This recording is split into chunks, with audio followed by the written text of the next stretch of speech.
আসসালামু আলাইকুম প্রিয় শিক্ষার্থীরা, আজকে আমরা শুরু করতে যাচ্ছি ষষ্ঠ শ্রেণীর বাংলা বইয়ের তৃতীয় অধ্যায়ের দ্বিতীয় পরিচ্ছেদ।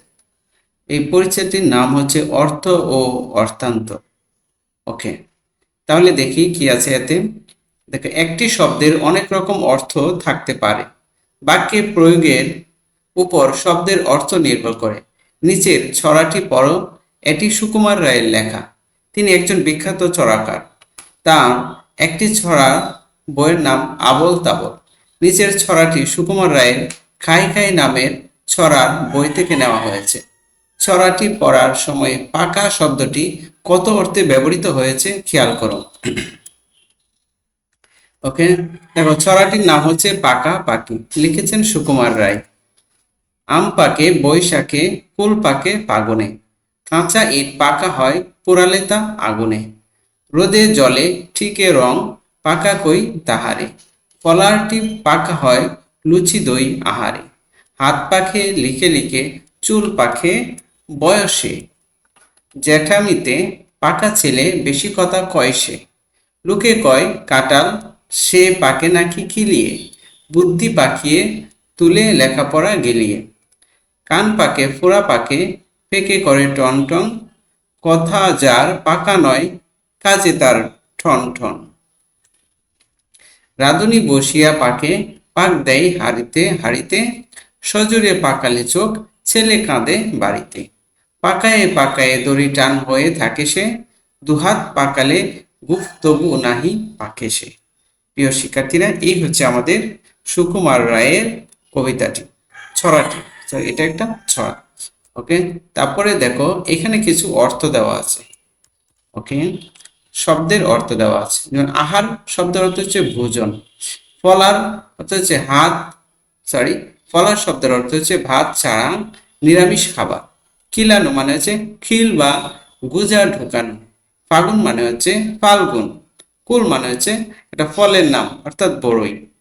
ফুরা মানে হচ্ছে চামড়ার নিচে ফুলে ওঠা ঘা। গুফ মানে হচ্ছে নাকের নিচে গজানো লোম। রাঁধুনি যে রান্না করে। জেঠামি অল্প বয়সে বেশি বয়সের মতো আচরণ। লুচি ভিতরে ফাঁপা ছোট পরোটা। দড়ি হচ্ছে রশি। সজোরে মানে খুব জোরে। প্রিয় শিক্ষার্থীরা, আমরা শব্দ অর্থগুলি পড়েছি। এখন দেখো, পাকাপাকি কবিতায় পাকা শব্দ কত ভিন্ন অর্থে ব্যবহৃত হয়েছে তার তালিকা তৈরি করো। ওকে, দেখো, বাক্যে প্রয়োগ। আমরা কি কি বাক্য পেয়েছি? আম পাকে বৈশাখে, কুল পাকে ফাগুনে।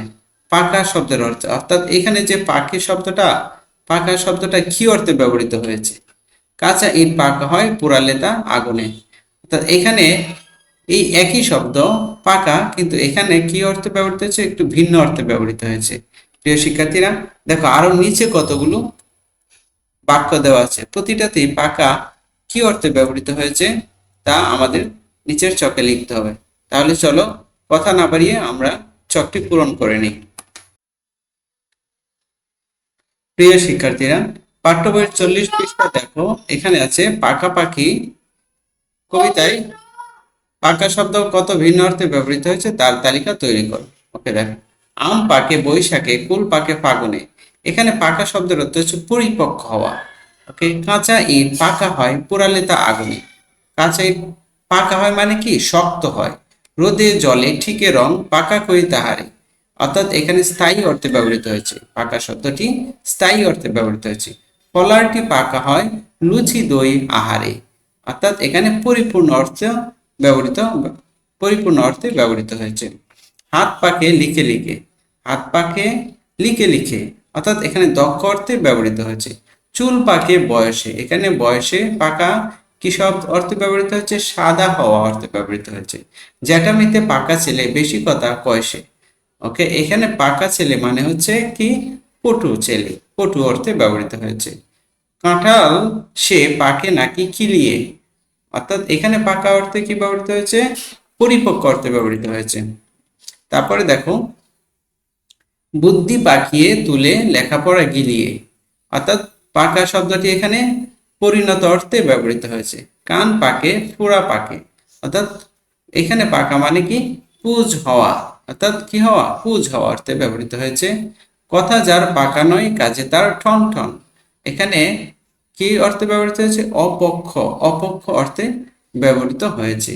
রাঁধুনি বসিয়া পাকে পাক দেয়, পাকে পাক দেয় হাঁড়িতে। এখানে পাকে শব্দের অর্থটি কি অর্থে ব্যবহৃত হয়েছে? রান্না করা অর্থে ব্যবহৃত হয়েছে। ওকে, সজোরে পাকালে চোখ ছেলে কাঁদে। অর্থাৎ চোখ পাকানো মানে কি? রাগান্বিত হওয়া। এখানে রাগান্বিত হওয়া অর্থে ব্যবহৃত হয়েছে। পাকায়ে পাকায়ে দড়ি টান হয়ে থাকে সে। অর্থাৎ পাকায়ে পাকায়ে বলতে এটাকে দড়িকে মুচড়ানো অর্থে ব্যবহৃত হয়েছে। দুহাতে পাকালে গুফ তবু নাহি পাকে সে। অর্থাৎ এখানে কি অর্থে ব্যবহৃত হয়েছে? তা দেওয়া অর্থে ব্যবহৃত হয়েছে। ওকে প্রিয় শিক্ষার্থীরা, তাহলে আমরা 40 পৃষ্ঠার যে এই অনুচ্ছেদটি আছে সেটা আমরা কি করলাম? সম্পূর্ণ তৈরি করলাম। ওকে, এখন আমরা যাব 41 পৃষ্ঠায়। এখানে দেখো বলা হয়েছে মুখ্য অর্থ ও গৌণ অর্থ। প্রিয় শিক্ষার্থীরা, মুখ্য অর্থ হচ্ছে কোন একটি শব্দের মূল অর্থ। ওকে, দেখে নিই আমরা বইয়ে কি লিখেছে, যে একটি শব্দ শোনার সাথে সাথে মনে যে ছবি বা ধারণা জেগে ওঠে সেটাকে ওই শব্দের মুখ্য অর্থ বলে। যেমন মাথা, এই মাথা শব্দটি শোনার সঙ্গে সঙ্গে শরীরের উপরের যে অংশের ছবি মনে ভেসে ওঠে সেটাই মাথা শব্দের মুখ্য অর্থ। ওকে, কোন শব্দের মুখ্য অর্থের পাশাপাশি এক বা একাধিক গৌণ অর্থ থাকতে পারে। যেমন মেয়েটির মাথা ভালো, এটা মেয়েটির মাথা ভালো বললে কি বোঝায়? মেধা বা বুদ্ধিকে বোঝায়। আবার যদি বলা হয় রাস্তার মাথায় যাও, তবে মাথা বলতে রাস্তার শেষ প্রান্তকে বোঝায়। ওকে, নিচে কয়েকটি শব্দের মুখ্য অর্থ ও একাধিক গৌণ অর্থের প্রয়োগ দেখানো হলো। দেখো কথা, কি কথা? এই কথা হচ্ছে মুখের ভাষা, তার কথা শুনতে ভালো লাগে। আর গৌণ অর্থ কি? প্রস্তাব। দেখো প্রস্তাব কিভাবে ব্যবহৃত হয়? তোমার কথা আমি মানতে রাজি। এখানে এই কথাটি ব্যবহৃত হয়েছে প্রস্তাব অর্থে। আবার দেখো তিরস্কার অর্থে ব্যবহৃত হয়েছে, যেরকম ওর জন্য আমাকে কথা শুনতে হয়েছে, মানে কি আমাকে কি তিরস্কার শুনতে হয়েছে। ওকে, এই হচ্ছে মুখ্য অর্থ আর গৌণ অর্থ। তারপরে দেখো কাজ, এটা মুখ্য অর্থ হচ্ছে কর্ম। কাজ বলতে আমরা কাকে বুঝি? কর্মকে বুঝি। ভালো কাজের জন্য ভালো পুরস্কার আছে। আর গৌণ অর্থ হচ্ছে কর্তব্য, তোমার কাজ পড়াশোনা করা। এখানে যে কাজ শব্দটি ব্যবহৃত হয়েছে এটা ব্যবহৃত হয়েছে কর্তব্য অর্থে। তারপরে দেখো এখানে বলা হয়েছে গৌণ অর্থ আরেকটা, দুইটা করে গৌণ অর্থ লিখতে বলছে। আরেকটা হচ্ছে সমাধান, ওর কাছে গেলে কাজ হবে। এখানে কাজ হবে বলতে কি হবে? সমাধান হবে। ওকে, তারপরে আছে দেখো পাগল। এখানে দেখো মুখ্য অর্থ হচ্ছে মানসিক রোগী। পাগল বলতে আমরা কাকে বুঝি? মানসিক রোগীকে বুঝি। পাগল হয়ে সে এখন পথে পথে ঘুরছে। আচ্ছা, গৌণ অর্থ 1 নাম্বার হচ্ছে যে মুগ্ধ। ভাটিয়ালি গানের পাগল করার সুরে মন ভরে যায়। ওকে, এখানে যে পাগল, এই পাগল কিন্তু মানসিক রোগী নয়, এই পাগল হচ্ছে মুগ্ধ অর্থে ব্যবহৃত হয়েছে। তারপর হচ্ছে গৌণ অর্থ অনুরাগী, তিনি কাজ পাগল মানুষ। অর্থাৎ এখানে কি অর্থে ব্যবহৃত হয়েছে? অনুরাগী অর্থে। বড়, বড় মানে হচ্ছে বৃহৎ। বড় আম গাছটির নিচে তাকে দেখতে পাবে। আচ্ছা, গৌণ অর্থ হচ্ছে বেশি বয়সের। ওর কথা বলছো, ও আমার বড় ভাই। এখানে বড় অর্থে কি ব্যবহৃত হয়েছে? বয়সে বেশি। হ্যাঁ, আচ্ছা। উদার, তিনি অনেক বড় মনের মানুষ। ওকে, এখানে দেখো এখানে বড় বলতে কি বোঝানো হয়েছে? উদার, তিনি অনেক বড় মনের মানুষ। বড় মানে কি? তিনি অনেক উদার। ওকে, তারপরে দেখো হচ্ছে মুখ। মুখ্য অর্থ হচ্ছে মুখের গর্ত। মুখী, মুখের গর্ত। দাদা মুখে পান পুড়ে কথা বলা শুরু করলেন। অর্থাৎ দাদা মুখে পান নিয়ে কি কথা বলা শুরু করলেন। এটা হচ্ছে মুখ্য অর্থ। গৌণ অর্থ হচ্ছে মুখমণ্ডল, সে মুখে পাউডার দিচ্ছে। সে মুখে পাউডার দিচ্ছে। এখানে মুখে বলতে বোঝাচ্ছে পুরা সমস্ত চেহারাটিকে বোঝানো হচ্ছে। আচ্ছা, তারপর দেখো গৌণ অর্থ হচ্ছে প্রবেশ পথ। গলির মুখে রিক্সাটা দাঁড়ালো। এখানে যে মুখ, এই মুখ কিন্তু মুখের গর্ত না, এই মুখ হচ্ছে প্রবেশ পথ। ওকে, শেষ, শেষ মানে হচ্ছে সমাপ্ত। কাজটি গতকাল শেষ করেছি। আচ্ছা, গৌণ অর্থ হচ্ছে ধ্বংস।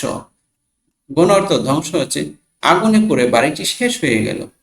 ওকে, শেষ হয়ে যাওয়া মানে ধ্বংস হয়ে যাওয়া। প্রান্ত, পথের শেষে চেয়ারম্যান সাহেবের বাড়ি। অর্থাৎ এখানে যে শেষ, এটা হচ্ছে কি শেষ বলতে প্রান্তকে বোঝানো হয়েছে। ওকে প্রিয় শিক্ষার্থীরা, তারপরে দেখো 42 পৃষ্ঠায় আসছি। 42 পৃষ্ঠায় এখানে বলছে যে অর্থবোঝের বাক্য লিখি। এটা হচ্ছে আমাদের কি অধ্যায়ের নাম। আচ্ছা, অর্থবোঝের বাক্য লিখি। এখানে বলছে নিচের শব্দগুলো ব্যবহার করে মুখ্য অর্থ এবং এক বা একাধিক গৌণ অর্থের প্রয়োগ দেখাও।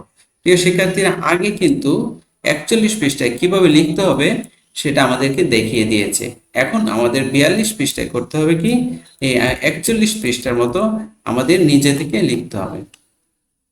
দেখো 1 নম্বরে দেওয়া আছে মাথা। এটার মুখ্য অর্থ কিভাবে আমাদের লিখতে হবে, গৌণ অর্থ কিভাবে লিখতে হবে, গৌণ অর্থ কিভাবে কিভাবে লিখতে হবে, অর্থাৎ দুইটা গৌণ অর্থ লিখতে হবে। ঠিক একইভাবে হাত, তারপরে আছে কাঁচা, কাটা, চোখ, কান। এই 6টা শব্দ দেওয়া আছে। এই 6টা শব্দের একটা মুখ্য অর্থ, অর্থাৎ সবগুলো শব্দের মুখ্য অর্থ একটাই থাকে এবং প্রত্যেকটা দুইটা করে গৌণ অর্থ লিখতে বলেছে। প্রিয় শিক্ষার্থীরা, সরি, একটা করে মুখ্য অর্থ এবং দুইটা করে গৌণ অর্থ লিখে আসে।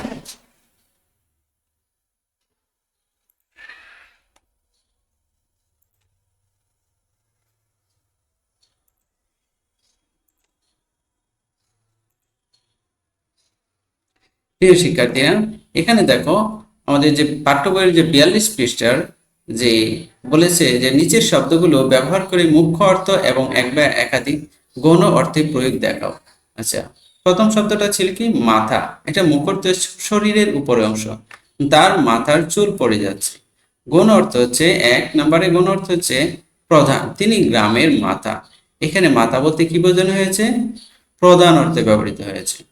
এরপরে হচ্ছে সর্বনাশ, বেশি আদর দিয়ে তার মাথা খেও না, অর্থাৎ সর্বনাশ করো না, এখানে সর্বনাশ অর্থে ব্যবহৃত হয়েছে। তারপর হচ্ছে হাত। হাত মানে হচ্ছে আমাদের যে প্রত্যঙ্গ বা হস্ত। হাতের 5 আঙ্গুল সমান নয়। ওকে, এটা হচ্ছে আমাদের মুখ্য অর্থ।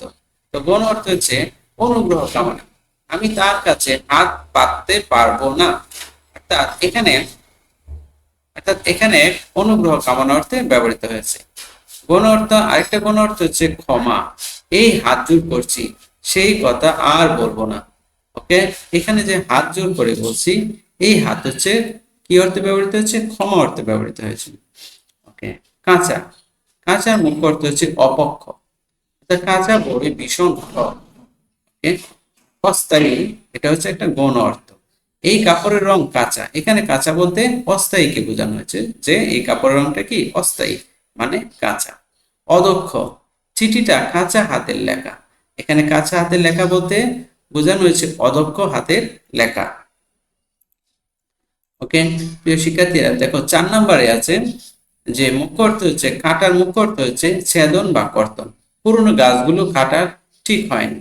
আচ্ছা, গৌণ অর্থ হচ্ছে লজ্জিত, কথাটি শুনে সে জিভ কেটে সরে গেল। এই যে জিভ কেটে সরে গেল, এখানে কিন্তু জিহ্বাকে কেটে ফেলার কথা বলা হয় নাই। এখানে কেটে শব্দটি ব্যবহৃত হয়েছে কি লজ্জিত অর্থে ব্যবহৃত হয়েছে। তারপরে দেখো আকাশের মেঘ কেটে গেছে। এখানে কেটে গেছে কেটে গেছে এই শব্দটি বিদূরিত অর্থে ব্যবহৃত হয়েছে, মানে দূর হয়েছে। ওকে, তারপর হচ্ছে চোখ, মুখ্য অর্থ হচ্ছে দৃষ্টি। চোখ বলতে আমরা কাকে বুঝি, আমাদের দৃষ্টিকে বুঝি, সে চোখে ঝাপসা দেখে। আচ্ছা, 1 নম্বর গৌণ অর্থ হচ্ছে সতর্ক পাহারা, যেমন ছোট বাচ্চাদের চোখে চোখে রাখতে হয়। এই যে চোখে চোখে রাখতে হয়, এটা হচ্ছে সতর্ক পাহারা দেওয়া। ওকে, তারপর হচ্ছে চোখ ওঠায়, সে কালো চশমা পড়েছে।